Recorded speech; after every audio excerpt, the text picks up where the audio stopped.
Assalamualaikum warahmatullahi wabarakatuh. Innal hamdalillah nahmaduhu wa nasta'inuhu wa nastaghfiruh wa na'udzu billahi min shururi anfusina wa min sayyiati a'malina. May yahdihillahu fala mudilla lahu wa may yudlil fala hadiya lahu. Asyhadu an la ilaha illallah wahdahu la syarika lahu wa asyhadu anna Muhammadan abduhu wa rasuluh. Allahumma shalli ala nabiyyina Muhammad wa ala alihi wa sahbihi ajmain, amma ba'd. Yang saya hormati Ketua PCM Padangan dan seluruh jajarannya, kemudian Takmir Masjid Ad-Dakwah, bapak-bapak, ibu-ibu semuanya, jamaah kajian ketarjian PCM Padangan yang dimuliakan Allah.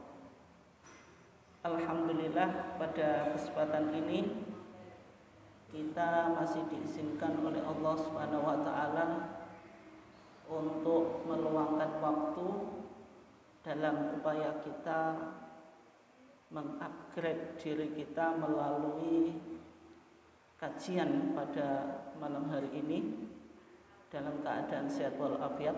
Pada sore hari ini, bukan malam ini, dalam keadaan sehat walafiat. Salawat dan salam semoga tetap terlimpahkan kepada junjungan kita Nabiullah Muhammad SAW, keluarganya, sahabatnya, dan seluruh orang yang mengikuti sunnahnya sampai hari kiamat. Jamaah yang dimuliakan Allah Subhanahu wa taala, karena kita masih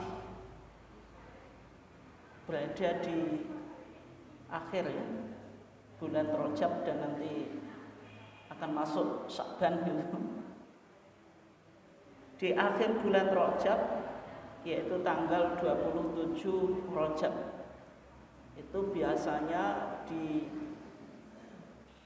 dijadikan event atau munasabah atau ikhtifal, yaitu tentang Isra dan Mi'raj.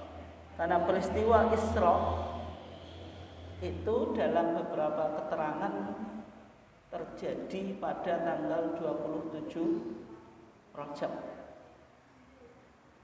Oleh sebab itu kajian kita pada sore hari ini akan mengangkat topik yaitu Isra dan Mi'raj Nabi Muhammad SAW menurut perspektif Tarjih Muhammadiyah. Nanti kita akan lihat fatwa-fatwa yang sudah ada di dalam majelis tarjih yang berkaitan dengan Isra dan Mi'raj. Adapun yang tidak ada, artinya karena di fatwa kita belum banyak bicara tentang Isra dan Mi'raj, maka saya akan ambilkan dari beberapa kitab atau literatur yang ada di luar Muhammadiyah. Misalnya kalau kita lihat secara singkat saja dari Maraji' atau daftar isi yang berkaitan dengan Isra dan Mi'raj, misalnya bisa kita lihat dalam HPT jilid 1, itu ada Kitabul Iman yang berbicara usul al-aqaid as-sahihah, pokok-pokok akidah yang benar sebagaimana yang dipahami oleh Muhammadiyah. Di antaranya bicara tentang al-iman birusul, iman kepada para rasul. Secara khusus berkaitan dengan mukjizat. Mukjizat itu sesuatu yang menyalahi hukum adat, dan ini menjadi bukti kebenaran para rasul. Karena para rasul itu diberikan oleh Allah mukjizat untuk membuktikan kebenaran risalahnya. Oleh sebab itu Isra dan Mi'raj nanti penting untuk kita lihat dari perspektif ini, bahwasanya Isra dan Mi'raj itu sebagai bukti kebenaran risalah Nabi Muhammad. Nah, kemudian di HPT jilid 3 itu ada putusan yang berkaitan dengan tuntunan seni dan budaya. Artinya Muhammadiyah yang sampai saat ini diidentikan dengan kelompok yang anti seni dan budaya.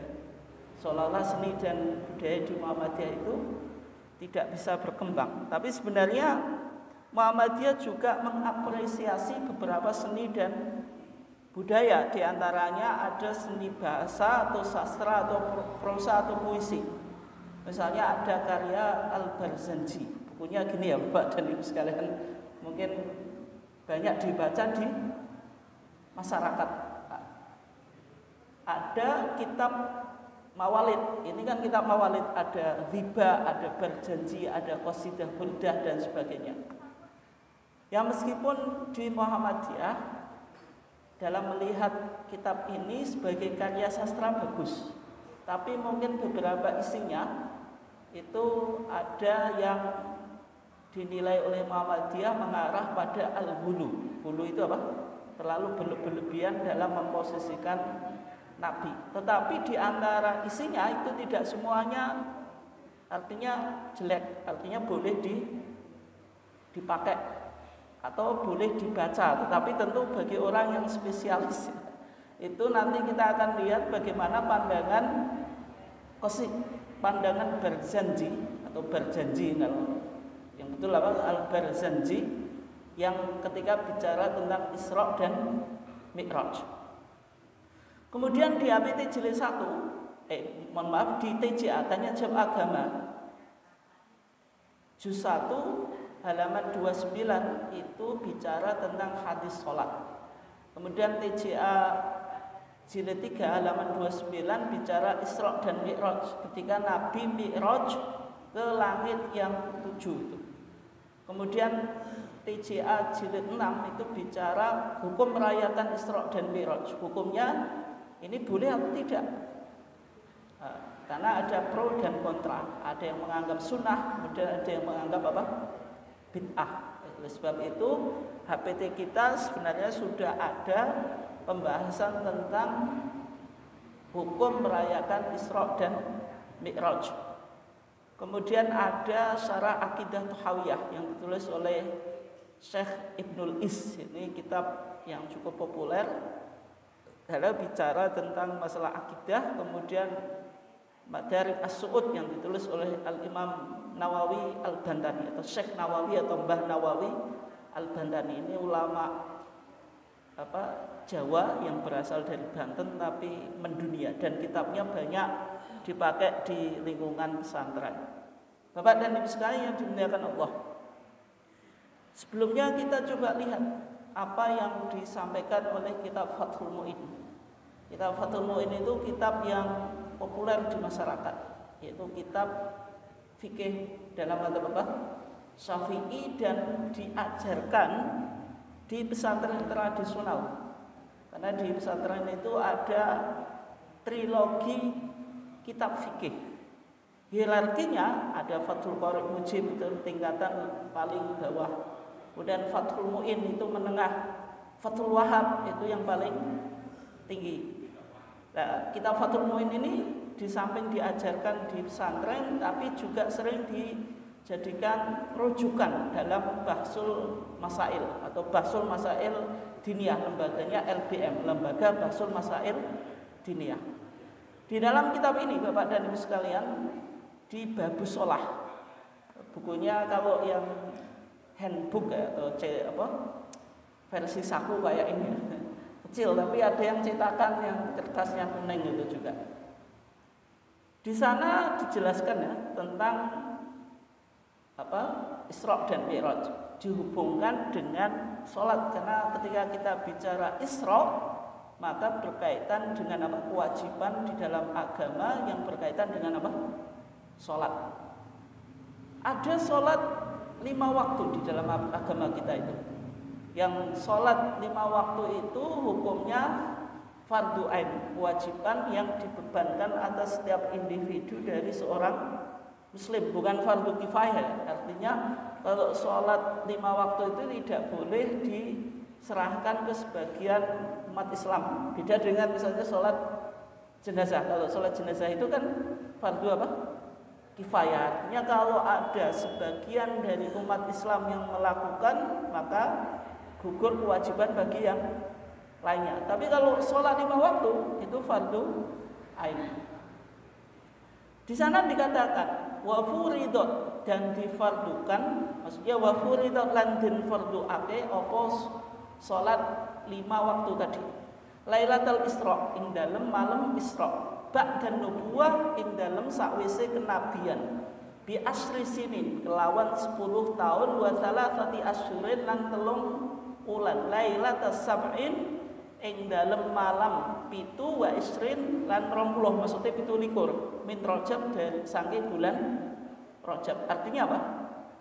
Salat 5 waktu itu difardukan oleh Allah kepada Nabi Muhammad di malam Isra. Di malam apa? Isra. Nanti kita bahas apa yang disebut dengan Isra.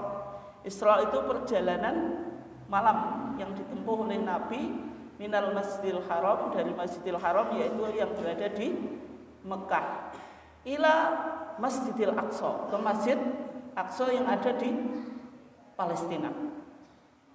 Ba'dan nubuwah, setelah kenabian. Berapa tahun? 10 tahun 3 bulan. Tepatnya tanggal 27 dari bulan Rajab. Artinya kalau Nabi Muhammad itu diangkat menjadi nabi, itu usianya berapa, Pak? 40. Ketika Nabi usia 40, maka Nabi diangkat menjadi nabi dengan pertama kali didatangi siapa? Malaikat Jibril di Gua Hira. Nah, karena 40 ini usia yang cukup matang, Pak. Dalam segi pengalaman, segi intelektual itu sudah mapan semuanya. Sehingga Nabi itu diangkat usianya 40. Dan untuk membimbing umat ketika usia 40 itu sudah cukup matang gitu. Tapi Nabi menerima kewajiban sholat 5 waktu itu baru 10 tahun 3 bulan setelah kenabian. Berarti usia Nabi berapa? 50 lebih 3 bulan. Itu baru menerima perintah sholat 5 waktu. Nah kalau begitu, apakah sebelumnya Nabi belum melaksanakan kewajiban sholat? Nanti kita lihat ya. Apakah Nabi baru melaksanakan kewajiban sholat itu pasca Isra? Artinya sebelum Isra belum melakukan kewajiban sholat. Nah, nanti kita lihat ya. Tapi di Fathul Mu'in, Pak, ada keterangan walam tajib subhu yaumi tilkal lailah, dan tidak wajib sholat subuh hari malam itu. Kenapa? Li adamil ilmi, karena tidak diketahui caranya atau ilmunya, bikaifiyatiha, tentang tata caranya. Kalau kita katakan tadi Nabi dalam Isra itu menerima kewajiban sholat 5 waktu. Isra itu kan asra yusri isra, artinya apa, Pak? Melakukan perjalanan di waktu malam, as-safaru lailan. Nah, yang menjadi pertanyaan, sholat subuhnya itu sudah ditunaikan Nabi atau belum? Jawabannya belum. Kenapa? Karena kata Nabi apa? Amani Jibrilu bi adzuhra. Malaikat Jibril mengimamiku, kata Nabi. Itu yang pertama kali adalah sholat duhur. Berarti Nabi meskipun sudah mendapatkan kewajiban sholat, tapi belum melaksanakan sholat subuhnya. Kan menerima perintah kan malam hari, seharusnya subuh kan sudah mulai sholat kan, tapi belum dilakukan oleh Nabi. Kenapa? Karena belum diketahui kaifiyah atau tata cara pelaksanaan apa? Sholat subuh. Dan malaikat Jibril itu baru mengajarkan Nabi sholat. Pertama kali sholat yang diajarkan adalah sholat zuhur. Bapak dan Ibu sekalian yang dimuliakan Allah, tadi kalau saya coba lontarkan pertanyaan tadi, apakah sebelum Isra Nabi sudah melakukan sholat wajib? Jawabannya sudah. Misalnya kalau kita lihat surah Al-Muzammil, ya ayyuhal muzammil qumil laila illa qalila. Wahai Nabi yang berselimut. Surah Al-Muzammil itu kan turun di awal-awal masa kenabian Nabi. Ketika Nabi berada di Gua Hira, kedatangan malaikat Jibril, maka Nabi apa, Pak? Gemetaran. Karena ragu, ini betul-betul malaikat atau bukan. Yang disampaikan malaikat ini wahyu atau tidak. Maka yang terjadi apa Pak? Nabi pulang ke rumah Khadijah. Karena biasanya kan Nabi dikirim oleh Khadijah ketika berada di gua Hira itu. Dan ketika Nabi sampai di rumah, Nabi bilang apa? Zammiluni, zammiluni. Khadijah suruh apa? Menyelimuti karena gemetaran, karena sangat tadi Pak grogi, sehingga apa? Secara psikologi goncang.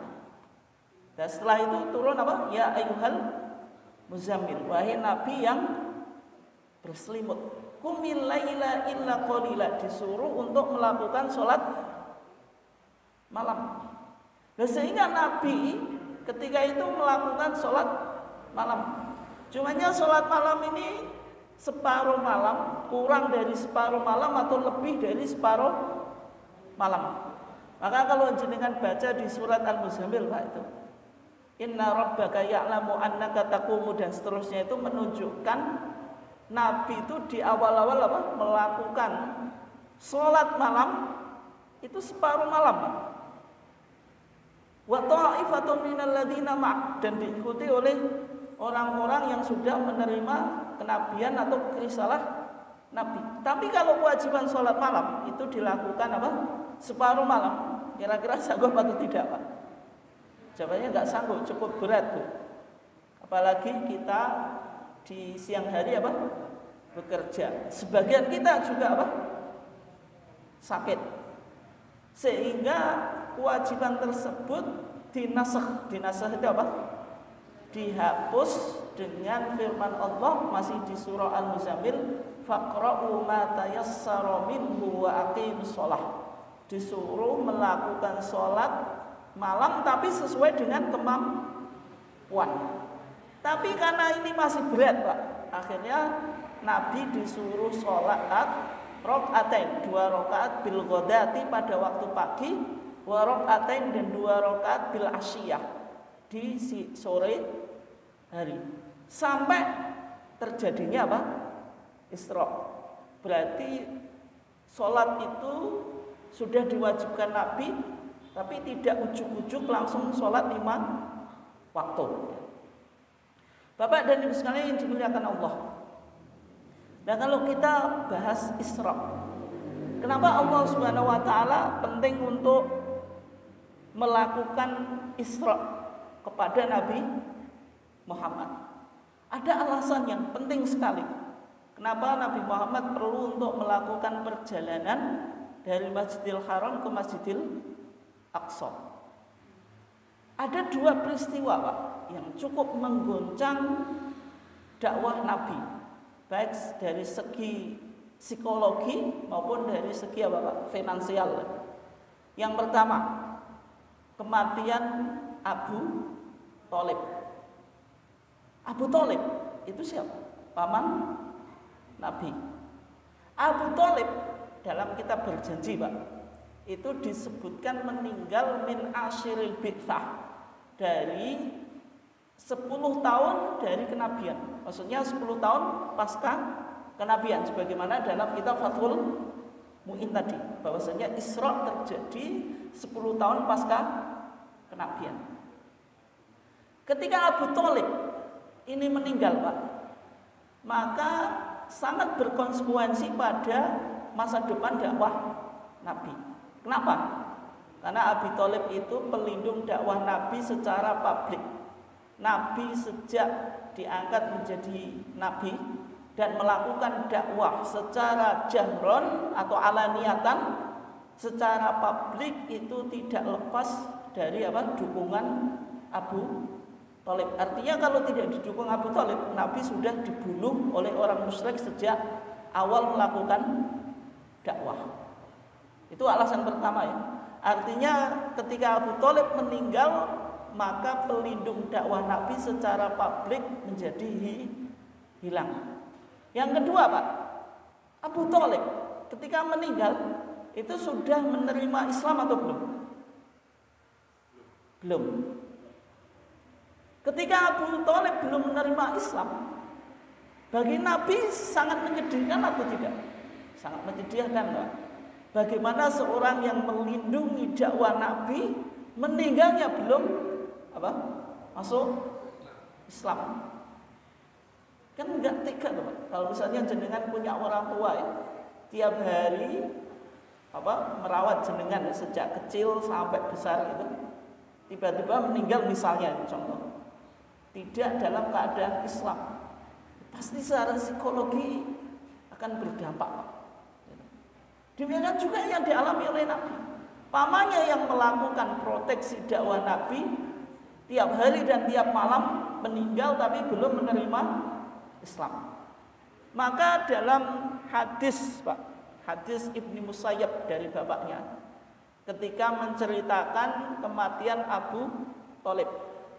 Ketika Abu Thalib itu sakaratul maut, itu didatangi Abdullah ibn Abi Umayyah dan Abu Jahal. Ini tokoh atau pemuka dari kafir Quraisy. Dan demikian juga Nabi datang ketika itu. Ketika itu Nabi ingin mentalkin pamannya. Karena dalam syariat kita, Pak, ketika kita tahu saudara kita mau meninggal, maka kita disunahkan untuk apa? Talqin. Talqin itu apa? Mendikte atau mengajari kalimat tauhid. Kenapa? Karena mangkana akhiru kalamihi la ilaha illallah dakhala jannah. Siapa yang meninggal di akhir hayatnya bilang la ilaha illallah, pasti jaminan apa? Surga. Sehingga Nabi bilang apa? Laqinu mautakum la ilaha illallah. Orang mau meninggal itu disuruh talqin kalimat tauhid. Itu yang ada dasarnya, Pak. Sehingga talqin itu dilakukan sebelum meninggal. Setelah meninggal gimana, Pak?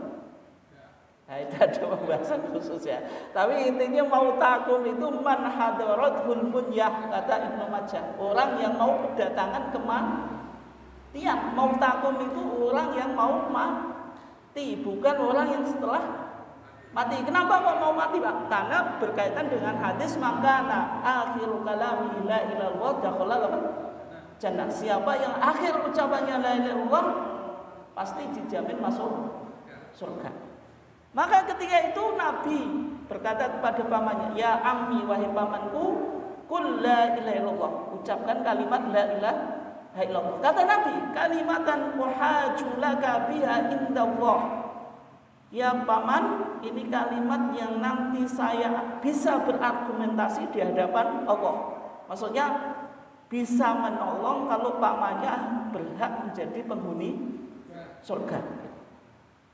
Tapi Pak, tokoh Quraisy tadi atau tokoh kafir Quraisy, yaitu Abdullah ibn Abi Umayyah dan Abu Jahal, itu melihat Abu Thalib mau meninggal, ya pasti mengajak pada keyakinan nenek moyang.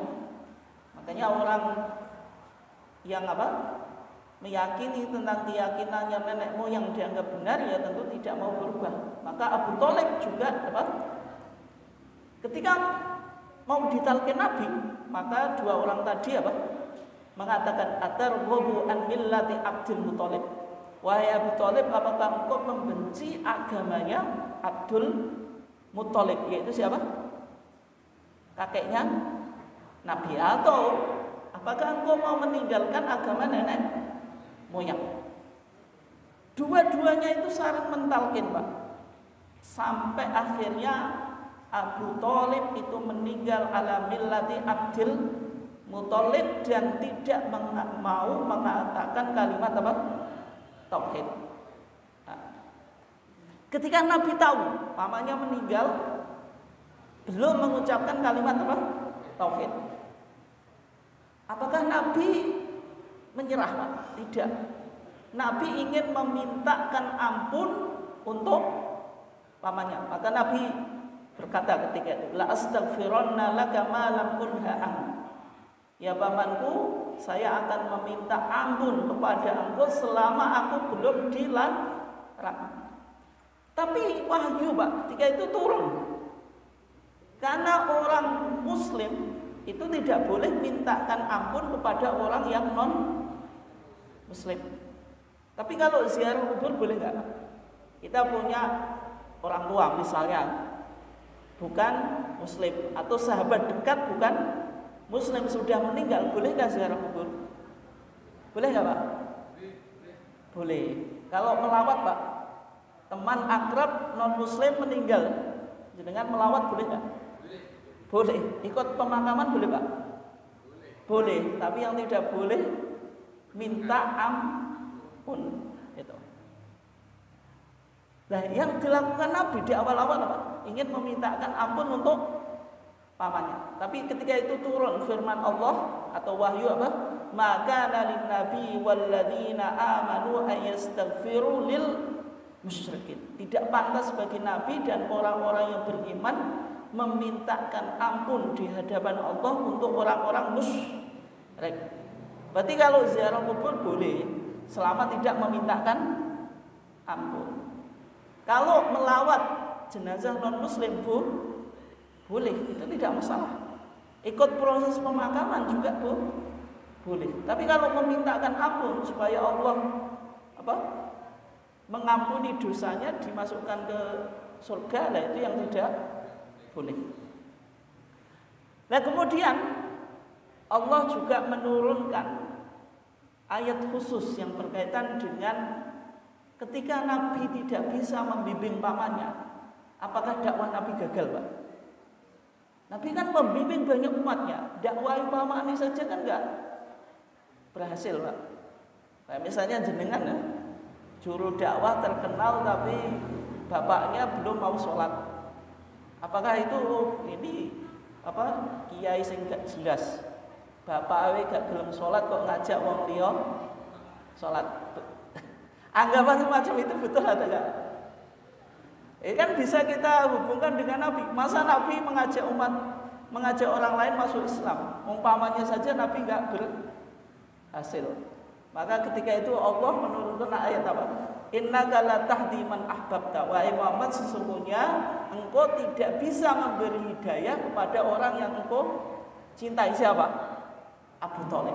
Walakinna Allah yahdi may yasha. Akan tetapi Allah yang bisa memberikan hidayah bagi siapa yang Ia kehendaki. Berarti hidayah itu dua Pak. Kalau kita sebagai mubaligh, sebagai kiai, sebagai ustadz, itu hanya bisa memberikan hidayah dilalah wal irsyad. Hanya bisa membimbing, mengajak ini yang benar, ini yang salah. Tapi otoritas hati orang terbuka itu otoritas siapa? Allah. Itu yang disebut hidayah itu taufik. Makanya tugas kita itu hanya membimbing umat dan hanya menunjukkan ini yang benar, ini yang salah. Tapi kalau memaksa sampai menerima itu kan tidak boleh kan? Karena yang bisa memasukkan hidayah dalam hati itu otoritas siapa? Allah. Itu hidayah itu taufik. Nabi saja nggak berhasil memasukkan pamannya ke dalam agama Islam. Karena otoritas Nabi apa? Hanya menunjukkan ini Islam agama yang benar. Tapi soal orang yang didakwa itu nerima atau tidak, itu bukan otoritas kita. Itu otoritas apa? Allah. Makanya walakinnallaha yahdi may yasha. Ini alasan pertama kenapa Allah penting untuk mengisrakan Nabi. Yang kedua, dalam kitab berjanji, ba'da thalathati ayyam, setelah 3 hari kematian Abu Thalib, itu meninggal. Istrinya apa? Meninggal juga. Yaitu siapa? Siapa Bu? Khadijah. Jadi Khadijah itu kalau dalam berjanji itu 3 hari setelah kematian Abu Thalib. Tapi di kitab sejarah yang lain 2 bulan pasca kematian Abu Thalib. Biasa Pak, kitab tarikh sejarah itu kadang memberikan keterangan yang berbeda. Tapi terlepas dari itu Pak Bu, ketika Khadijah meninggal itu memberikan dampak terhadap masa depan dakwah Nabi atau enggak? Kenapa Bu? Ketika Khadijah meninggal, apa sih pentingnya Khadijah? Penting atau enggak Bu? Ibu, ya sangat penting. Karena Khadijah itu istri Nabi. Istri itu pasti memberikan dukungan terhadap suami secara psikologis. Jenengan Pak, bekerja dimanapun kalau nggak dapat dukungan istri itu pasti susah Pak. Mau dagang itu, meskipun dagangnya sebenarnya cukup potensial Pak ya, tapi istri tidak mendukung. Kira-kira nikmat atau enggak? Tidak. Apalagi Nabi seorang pendakwah. Kalau istri tidak mendukung, repot atau enggak Pak? Repot Pak. Orang dakwah itu ada yang suka, ada yang benci. Kalau banyak yang benci, istri tidak mendukung. Misalnya mas ngapa dakwah, mergawe gak wis kan. Karena akhirnya selesai apa dakwah, tidak melakukan dakwah. Nah, karena sosok istri yang memberikan dukungan secara psikologi ini tiada, berarti Nabi kehilangan apa? Mensupport dakwahnya ketika apa? Secara psikologi. Maka ada ungkapan Pak, setiap orang yang sukses ada apa? Wanita di belakangnya Pak, di belakang Bu, bukan di depan. Setiap laki-laki sukses ada wanita di belakangnya. Artinya kesuksesan laki-laki itu tetap ditentukan support dari seorang istri secara psikologi gitu. Demikian juga ini yang dialami oleh Nabi. Yang kedua, Khadijah itu sosok istri yang kaya atau enggak? Kaya. Wong kaya raya. Wong Nabi dulu itu juga bekerja kepada Khotibah, seorang saudagar Arab yang cukup apa? Terkenal. Sehingga ketika istri meninggal, itu support secara finansial mulai berkurang atau enggak Pak? Ya berkurang. Artinya istri kaya penting atau enggak Pak? Oh, penting Bu katanya. Bapaknya seneng kalau istrinya yang kaya Bu. Tapi ibunya juga balas, aku suka kalau punya suami yang kaya. Tapi menariknya Khadijah ini ya, meskipun kaya tapi hartanya diinfakkan untuk dakwahnya Nabi. Sehingga dengan meninggalnya Khadijah, dukungan secara psikologi dan finansial menjadi tidak ada. Oleh sebab itu dalam sejarah Islam Pak, masa ini disebut Amul Rusdi, masa apa? Atau tahun kesedihan. Menunjukkan dua orang yang sangat berpengaruh dalam dakwah Nabi sudah tidak ada. Sehingga Allah butuh untuk memberikan tasliyah atau entertaining atau hiburan kepada Nabi. Maka dilakukanlah Isra dan Mi'raj. Nah sekarang yang disebut Isra dan Mi'raj itu apa? Isra itu perjalanan di waktu malam. Jarak tempuhnya mana? Minal Masjidil Haram di Mekah ilal Masjidil Aqsa ke Masjid Aqsa. Itu yang disebut apa? Isra. Kenapa kok di Masjidil Aqsa Pak? Pentingnya apa? Karena Masjidil Aqsa itu kiblatnya para nabi sebelum Nabi Muhammad. Nabi Muhammad saja di awal masa kenabian masih sholat menghadap ke Baitul Maqdis sampai turun fawalli wajhaka syatrul Masjidil Haram. Itu dalam surat Al-Baqarah itu Pak. Ada cerita yang namanya tahwilul kiblat, bagaimana proses pemindahan arah kiblat. Kenapa kok Nabi Muhammad itu penting untuk membuktikan kalau risalahnya itu juga berasal atau memiliki hubungan dengan Masjidil Aqsa atau Baitul Maqdis Pak. Karena untuk membuktikan risalah Nabi betul. Makanya Bani Israel itu kan tidak mau menerima Nabi Muhammad karena Bapak beranggapan mereka yang paling mulia. Dan ujian yang diberikan kepada Nabi di awal-awal juga ujian intelektual Pak. Bukti kalau Nabi ini betul-betul Nabi harus tahu tentang Masjidil Aqsa atau Baitul Maqdis. Makanya ada cerita di beberapa kitab itu. Nabi Muhammad ditanya oleh orang Yahudi, "Wahai Muhammad, ya Muhammad, pintunya Baitul Maqdis itu di mana?" Menguji, Pak.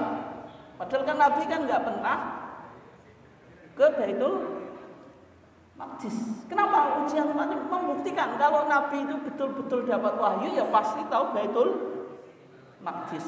Maka dengan adanya Isra ini, Pak, dari Masjidil Haram ke Masjidil Aqsa, menguatkan bahwasanya Nabi itu tidak hanya mengklaim mendapatkan wahyu, tapi terbukti yang diterimanya itu betul-betul apa? Wahyu. Kemudian Mi'raj, Pak. Mi'raj itu artinya Mi'raj itu alat untuk naik. Alat untuk naik itu apa, Bu? Alat untuk naik apa? Tangga, ondo, Pak. Itu secara bahasa ya, tapi nggak usah jenengan bayangkan kalau gitu Nabi naik ondo. Nggak usah ditanya ondone piye, itu nggak penting ya, karena itu perkara ghaibiyat, perkara apa? Gaib, tidak perlu jenengan tanyakan detailnya. Nah sekarang Isra itu dengan jasad atau dengan roh saja, Pak? Roh dan jasad atau roh saja, Pak? Kenapa, Pak? Maksudnya kalau roh itu kayak orang tapa itu, Pak. Orang tapa kan jasadnya ada di tempat, tapi apa? Sukmanya atau apa? Yang melayang-layang itu. Jangan-jangan Isra kayak gitu, Pak. Nabi berada di kamar, tapi rohnya yang melakukan perjalanan. Maka dalam keyakinan kita, Pak, Isra dan Mi'raj itu terjadi jasadiyan wa ruhiyan, secara jasad dan secara roh. Kenapa kok demikian? Karena Al-Quran dalam surat Al-Isra itu Allah Subhanahu wa taala berfirman, Subhanalladzi asra bi abdihi. Nabi disebut abdun. Abdun itu apa? Hamba. Berarti kalau manusia itu komponennya apa? Jasad dan roh. Kalau misalnya Isra itu hanya roh saja, Al-Quran tidak bilang bi abdihi. Berarti kalau rohnya yang melayang, itu bisa kayak apa? Orang tapa. Yang kedua, bisa jadi tidur, Pak. Kalau kita tidur kan roh kita kan kemana-mana, melayang-melayang, Pak. Apa? Waktu sempit-sempit gak punya uang itu, banyak orang yang nagih hutang, Pak.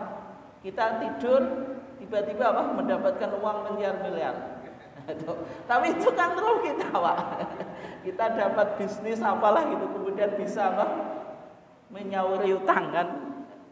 Tapi intinya tadi Isra dan Mi'raj itu karena Al-Quran bilang bi abdi, berarti secara jasad dan secara roh. Nah sekarang kita bahas Mi'raj, Pak.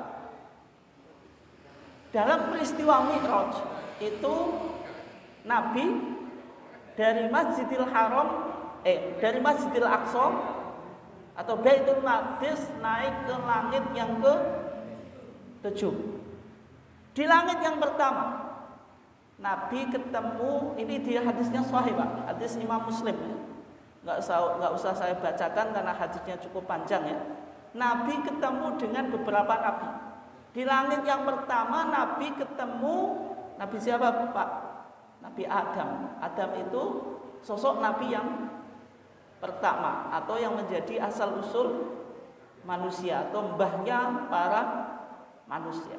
Di langit kedua Nabi ketemu Isa ibn Maryam dan Nabi Yahya ibn Zakaria. Isa ibn Maryam berarti Nabi yang lahir dari Maryam, wanita yang apa, Pak? Masih perawan tapi bisa hamil. Bukan Isa ibnullah. Ketika Isa itu disandarkan ibnu Maryam, berarti Isa adalah manusia. Tapi sebagian kelompok atau orang Kristen melebihkan posisi Isa ini, makanya disebut apa? Isa ibnullah. Makanya ada keyakinan Trinitas. Trinitas itu apa? Tuhan itu satu tapi punya 3 oknum.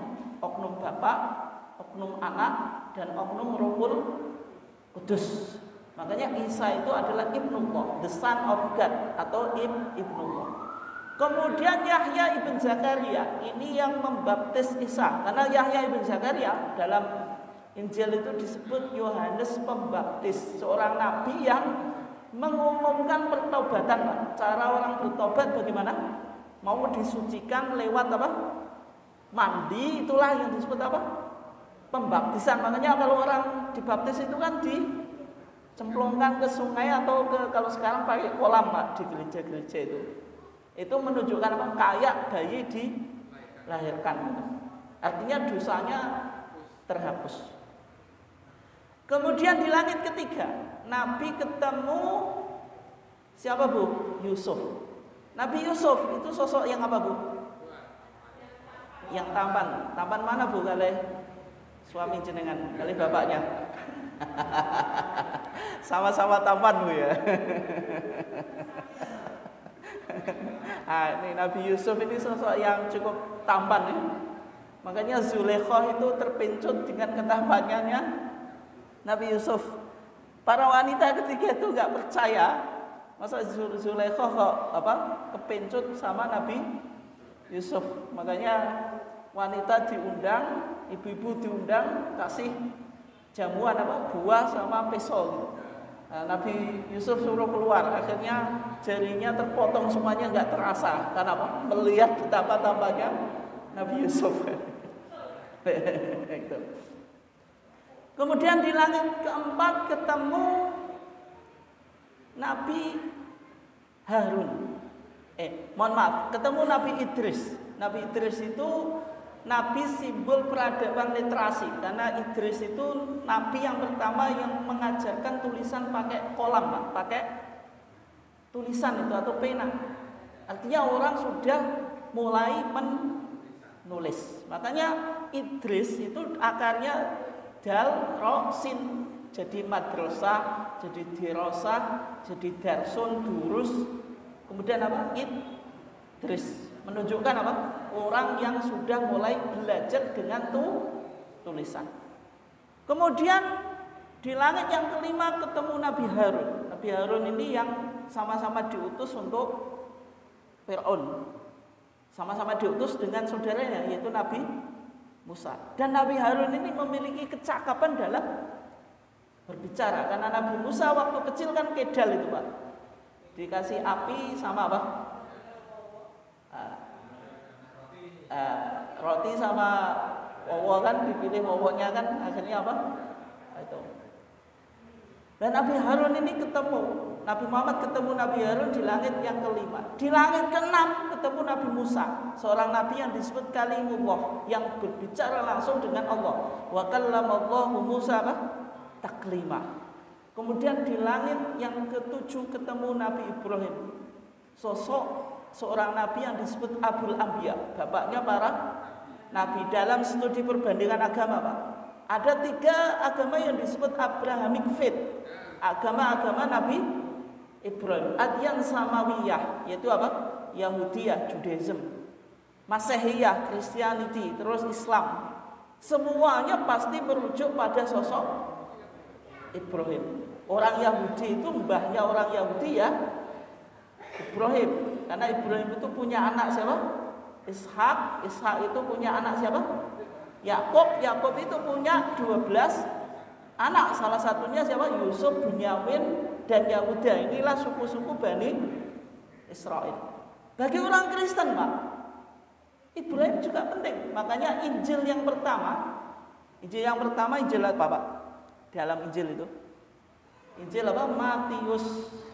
Itu ayat 1 pasal 1, inilah silsilah Yesus Kristus, anaknya Daud, anaknya Ibrahim. Kenapa kok genealogi atau nasabnya Nabi Isa atau Yesus Kristus dihubungkan dengan Ibrahim? Menunjukkan pentingnya.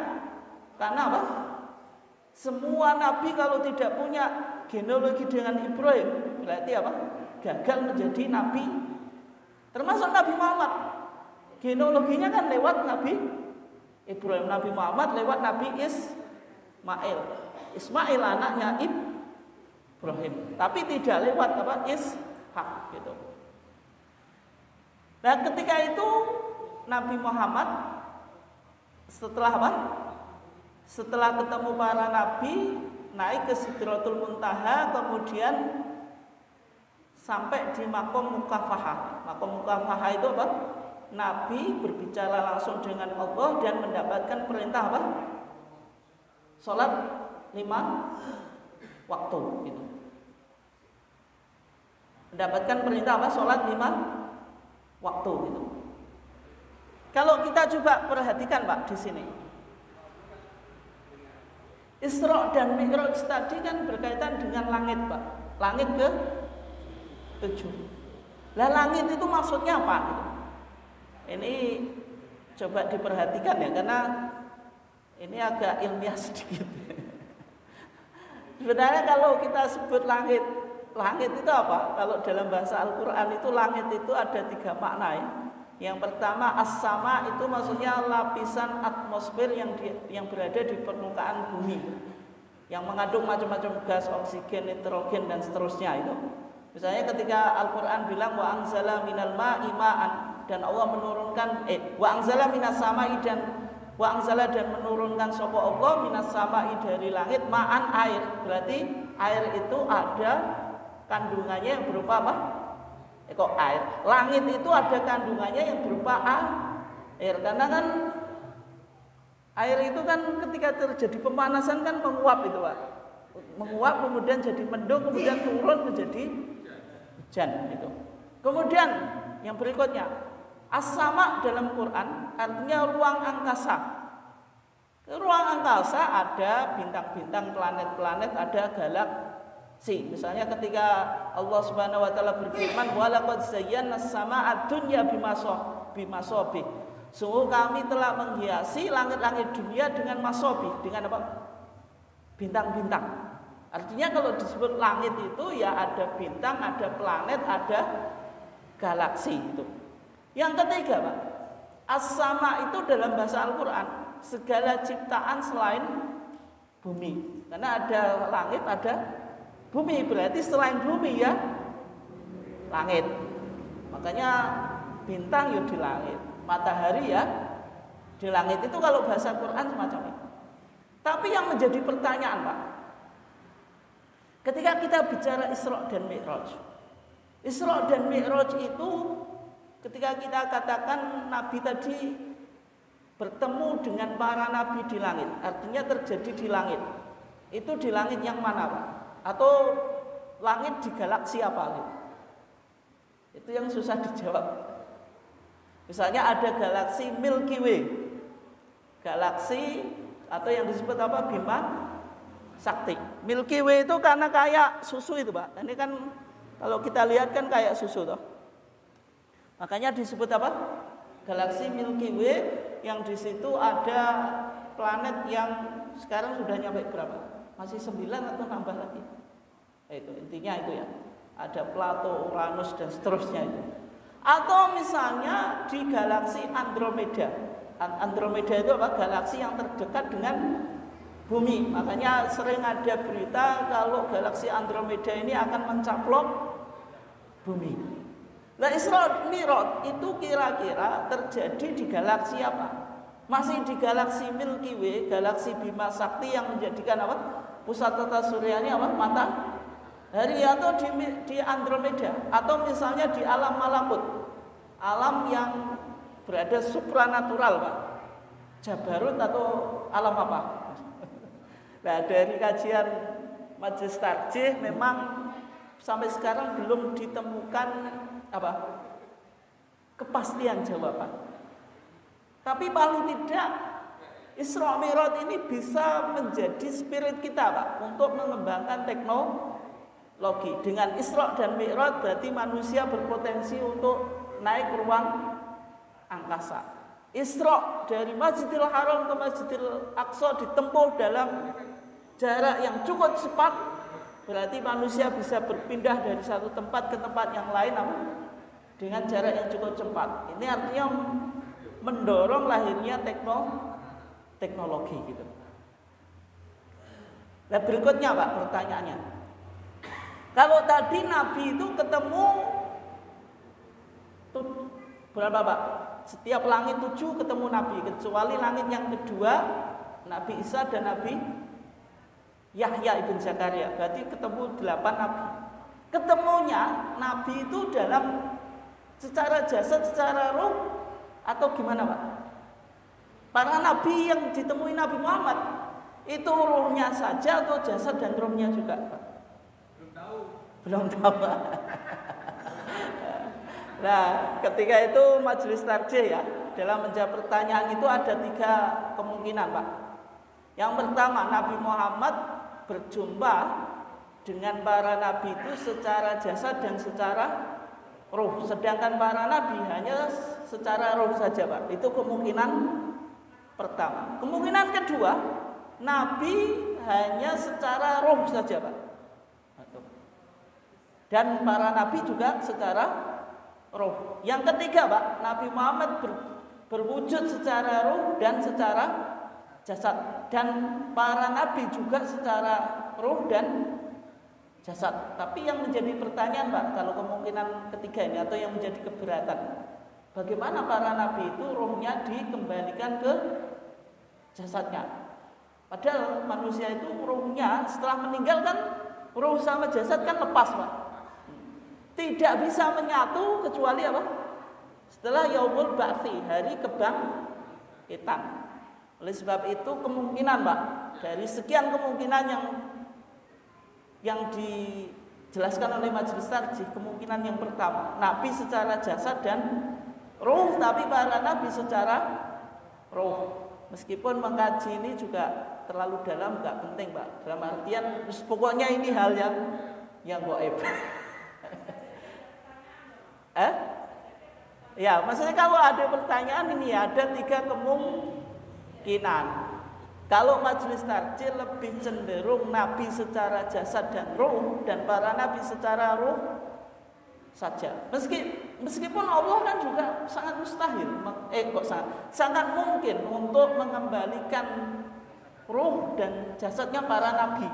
Tapi dalam keterangan Quran kan manusia ini antara jasad dan roh itu akan menyatu lagi ketika hari kebangkitan itu. Sehingga yang dirojihkan, yang dikuatkan oleh majelis tarjih, kalau Nabi Muhammad secara jasad dan roh, tapi para nabi secara roh saja. Oke. Gimana Pak?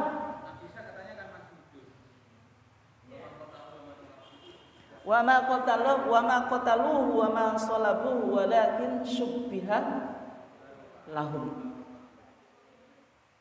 Ya memang Nabi Isa itu kan bal rafa'ahu Allah, diangkat ke langit. Cumanya di langit itu apakah masih hidup atau meninggal?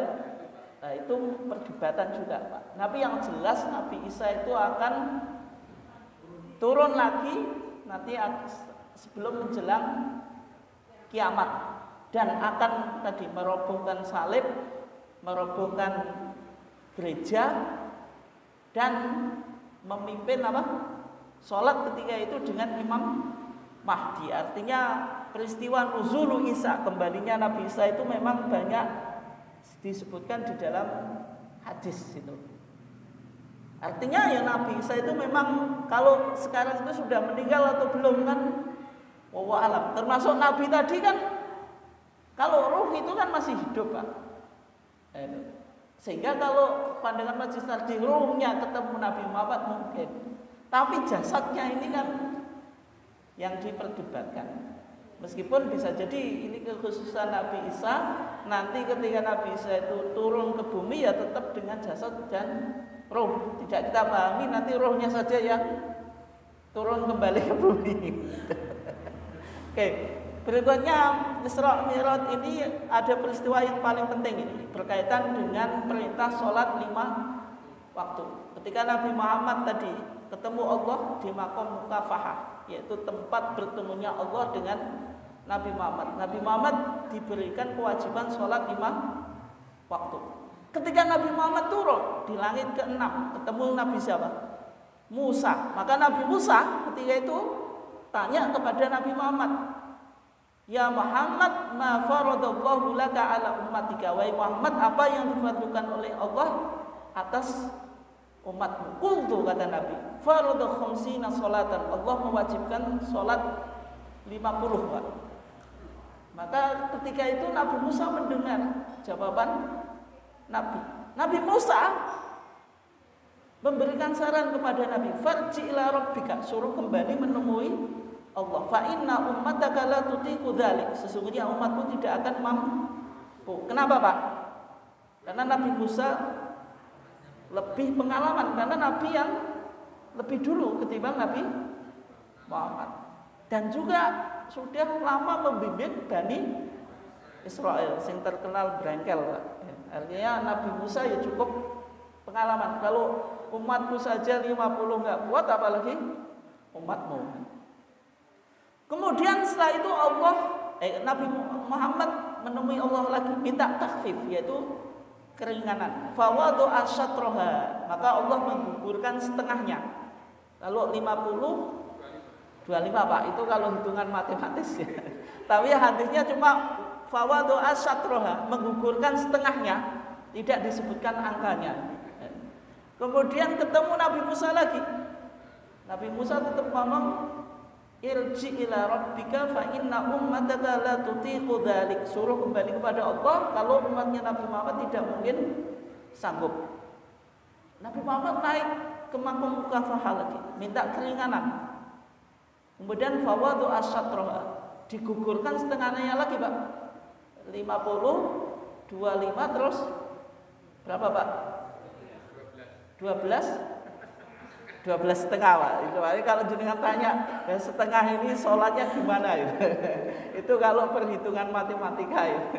Tapi yang jelas hadisnya hanya bilang apa? Setengahnya. Meskipun kalau 25 setengahnya ya 12 setengah. Cumanya yang setengah rakaat ini gimana? Setelah itu suruh kembali kepada Allah, minta takhfif lagi. Maka ketika itu Allah bilang apa? Hiya khamsun.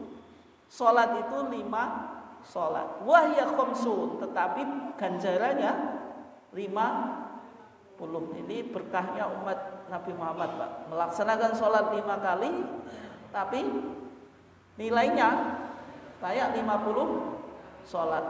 La yubaddalul qawlu ladayya. Firmanku ini sudah tidak boleh dirubah.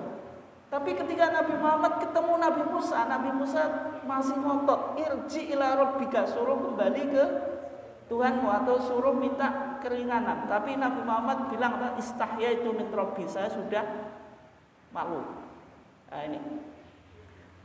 Nah ini peristiwa yang berkaitan dengan apa? Kewajiban salat. Nah, ini yang terakhir, Pak. Hukum merayakan Isra Mi'raj itu apa? Ada 2 kelompok, Pak. Ada yang menganggap sunnah, ada yang menganggap apa? Bid'ah. Kayak maulid kan juga semacam itu, Pak. Kelompok yang berlebihan bilang, menyebutkan hadis ya, berlebihan maksudnya yang pro terhadap maulid. Mangkun apa? Man adzama maulidi kuntu syafi'an lahu yaumal kiamah. Siapa yang mengagungkan hari kelahiranku, maka aku akan menjadi pemberi syafaat baginya di hari kiamat. Tapi hadisnya itu maudhu', Pak. Hadis palsu itu. Meskipun disebutkan oleh Mbah Yai Nawawi Al-Bantani, Pak.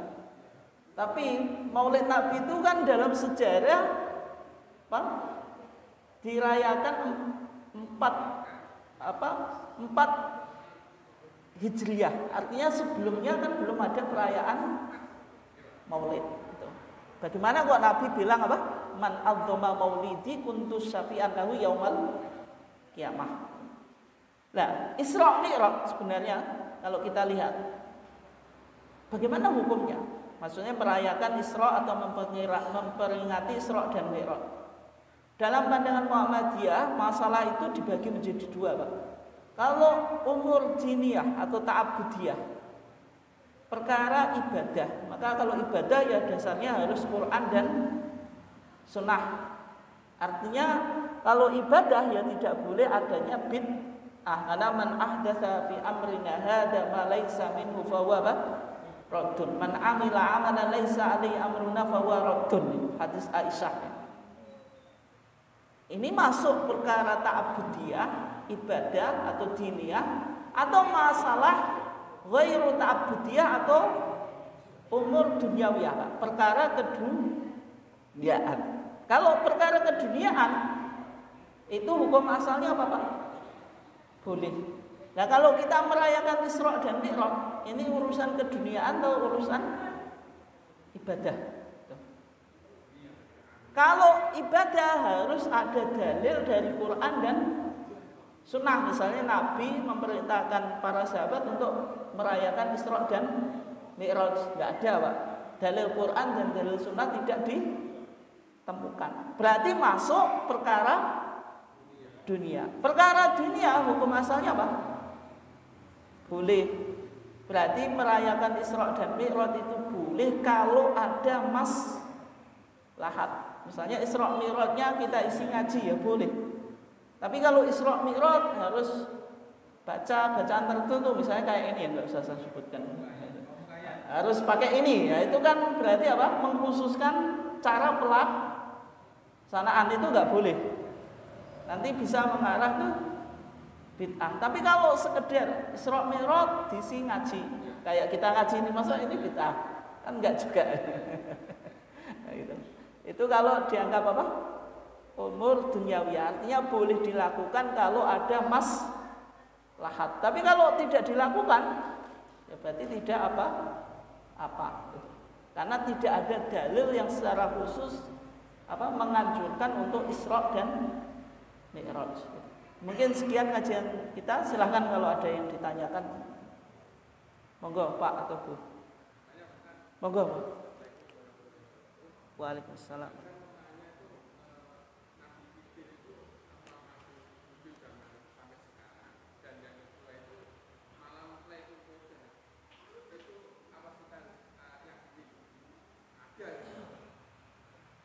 Ya. Ya.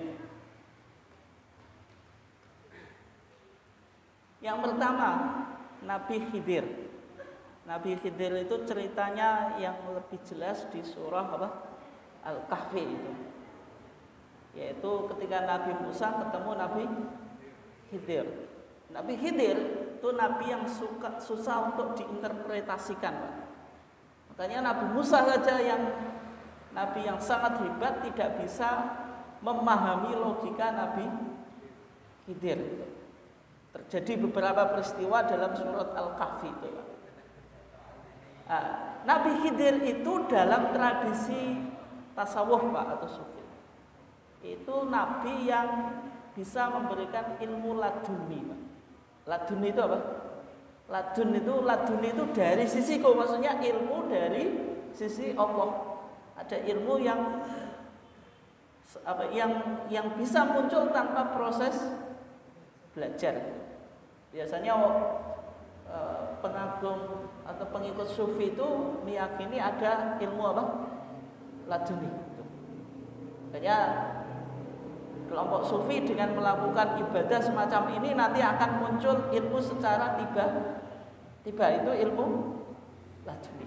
Sehingga Nabi Khidir itu dianggap nabinya para kelompok sufi. Apakah itu sudah meninggal atau belum? Ya secara umum Pak, nabi yang dikatakan tadi Nabi Isa saja itu kan perdebatan. Bal rafa'ahullah. Nabi Isa itu wa ma qataluhu wa ma salabuhu walakin syubbiha lahum. Artinya Nabi Isa itu kan tidak disalib, tidak dibunuh oleh orang Romawi atau orang Romawi kan ketika itu yang mau membunuh Nabi Isa atau Yesus Kristus itu kan orang Romawi, karena Bani Israel ketika itu kan dijajah oleh Romawi. Al-Quran bilang bal rafa'ahullah. Nabi Isa itu kan diangkat ke langit, dan ketika di langit itu sudah hidup atau masih meninggal, itu saja perdebatan. Apalagi tentang sosok Nabi Khidir. Ya sehingga kalau pemahaman kita secara umum ya manusia itu kalau nggak ada keterangan yang nas itu, meskipun Nabi ya tetap ada usia hidup gitu.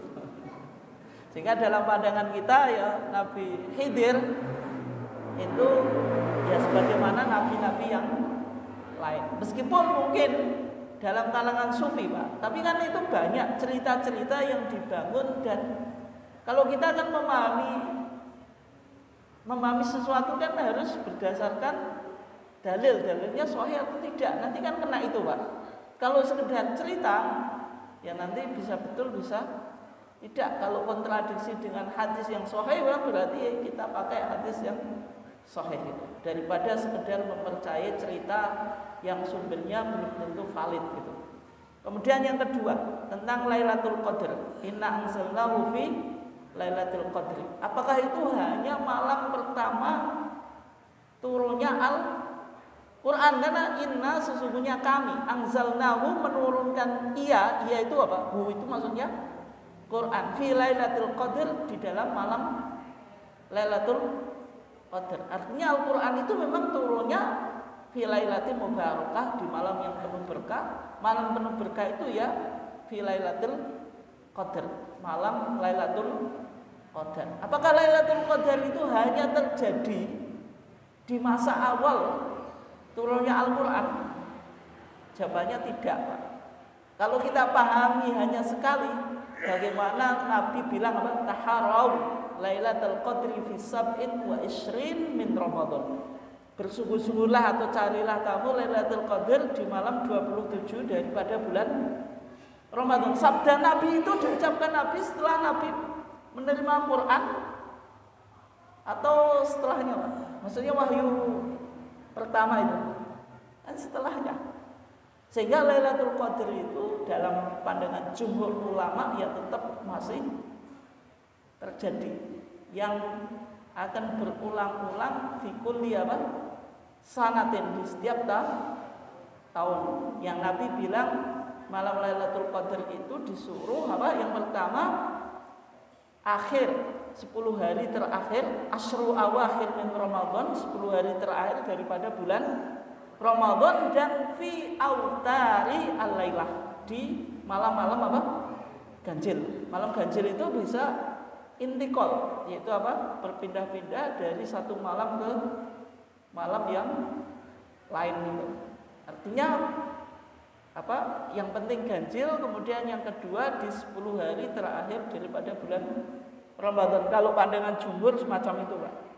Ada memang sih ada pendapat yang mengatakan Lailatul Qadar itu hanya sekali, tapi itu pendapat yang agak berbeda dari mayoritas para ulama. Mungkin itu ya.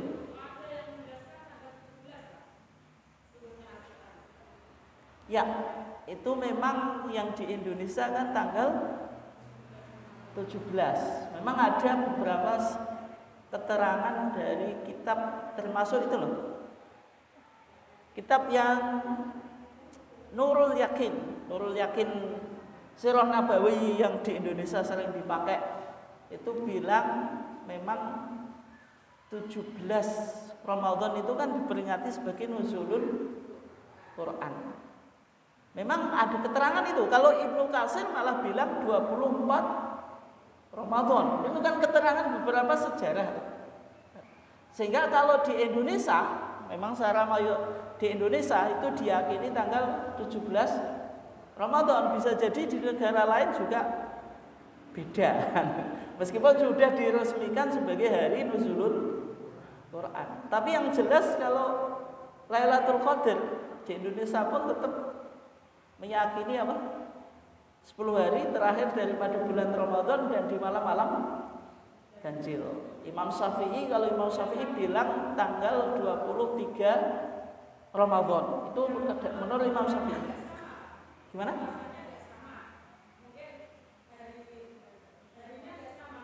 Kalau hari tidak sama, jenengan melakukan ibadah sesuai dengan hitungan puasa jenengan. Jadi nggak usah memperhatikan yang lain yang berbeda. Kalau kita pakai hisab Muhammadiyah, hisab hakiki wujudul hilal ya sesuai hitungan hisab hakiki wujudul hilal Muhammadiyah. Jadi itu yang dijadikan acuan.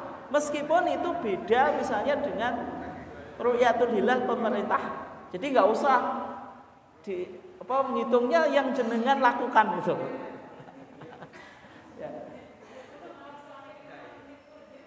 Ya berarti kalau jenengan malam berapa pun, yang satu malam selawe, jenengan malam 24 atau malam 25 ya pakai yang jenengan gitu. Karena itu yang jenengan lah lakukan. Mungkin yang lainnya atau cukup ya? Cukup deh. Oke, monggo Pak. Oke. Dulu waktu kecil Pak, waktu asar itu kan kita ukur dengan bayang-bayang matahari, kalau sudah panjang bayang-bayang jam asar. Sekarang ini Pak masih berlalu Pak. Gini, itu hisab kalau waktu sholat Pak. Memang Nabi dalam hadisnya ya, hadis tentang waktu-waktu sholat. Ketika waktu duhur itu kalau kita pakai tongkat ini Pak, kalau matahari di atas ini namanya istiwa. Istiwa itu matahari berada di atas kepala, atau dalam bahasa astronomi namanya di bawah titik kulminasi gitu. Ini yang kita diharamkan atau dimakruhkan untuk melakukan sholat.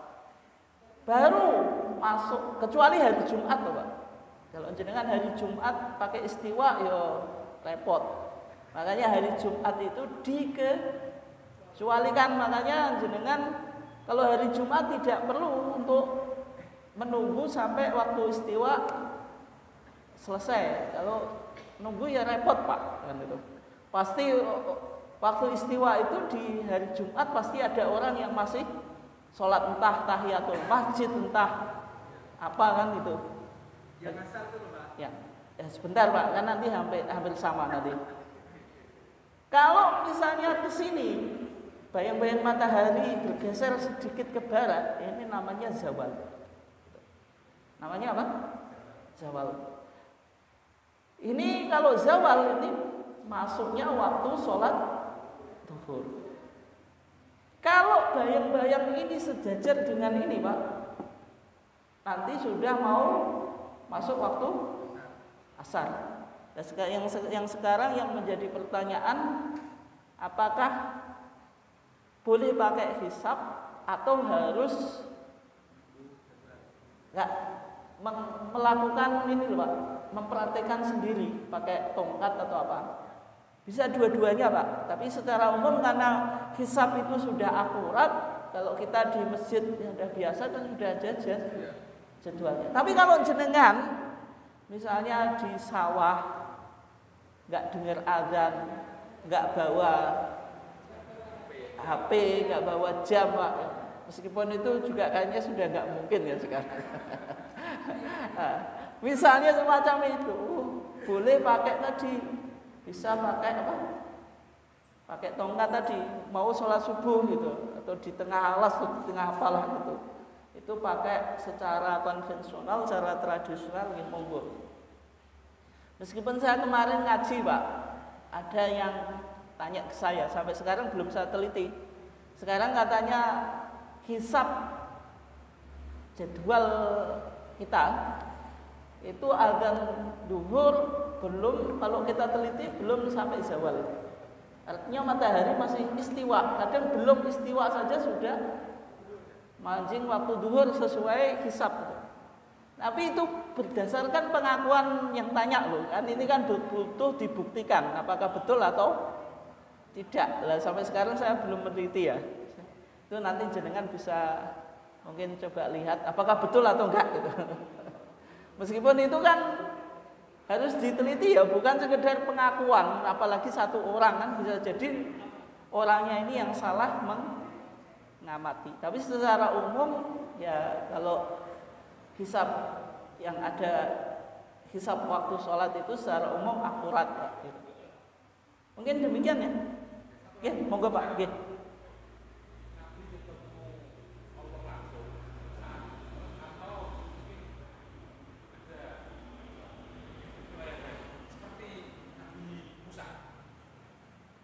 Ya.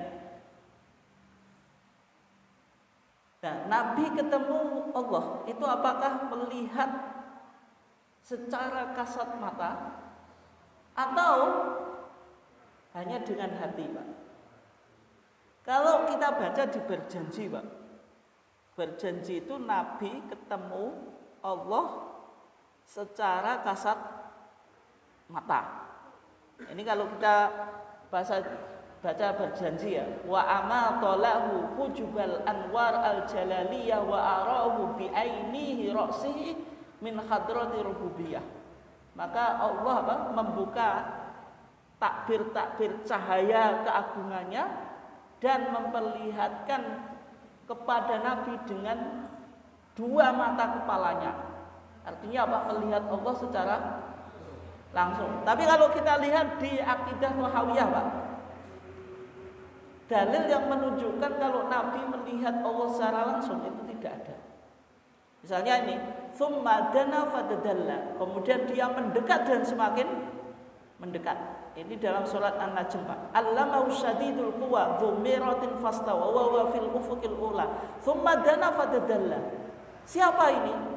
Malaikat Jibril. Yang mendekat kepada Nabi itu malaikat Jibril, bukan Allah gitu. Kemudian yang lain, wala qad ra'ahu nazlatan ukhra, maka dabal fuadu maka dapat tidak berdusta al fuadu hati Nabi apa yang ia lihat. Yang apa yang ia lihat, Allah atau malaikat Jibril? Kebanyakan para mufasir bilang itu malaikat Jibril. Jadi Nabi Muhammad yang melihat wujud malaikat Jibril secara apa? Langsung. Di antaranya dijelaskan kalau malaikat Jibril punya berapa, Pak? 600 sayap ya, yang menutupi yang menutupi apa? Alam semesta atau cakrawala atau apa itu kan.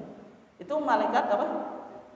Jibril, yaitu Nabi melihat sekali di dunia dan sekali tadi inda sidratul muntaha, di sidratul muntaha. Jadi surat An-Najm itu tidak bicara Nabi melihat Allah, tapi Nabi melihat wujud malaikat Jibril yang asli itu. Dan kalau saya pribadi cenderung yang ini, Pak. Karena ayat ini kan Allamahu syadidul quwa bi miratin fastawa wa huwa bil ufuqil a'la, ini kan semuanya malaikat Jibril, bercerita tentang malaikat Jibril. Jadi yang dilihat oleh Nabi itu malaikat Jibril. Adapun tadi Nabi ketemu Allah itu dengan hati itu. Artinya koneksi batin, Pak, bukan melihat secara langsung gitu. Meskipun kalau berjanji bilang secara langsung. Oke ya. Oke, kurang lebihnya mohon maaf. Karena saya juga harus ngaji di ujung Wetan sana, Pak. Di Gunung Sari ya. Bojonegoro ujung kulon, sekarang ujung Wetan. Biar bagi-bagi waktu juga. Kurang lebihnya mohon maaf. Wassalamualaikum warahmatullahi wabarakatuh.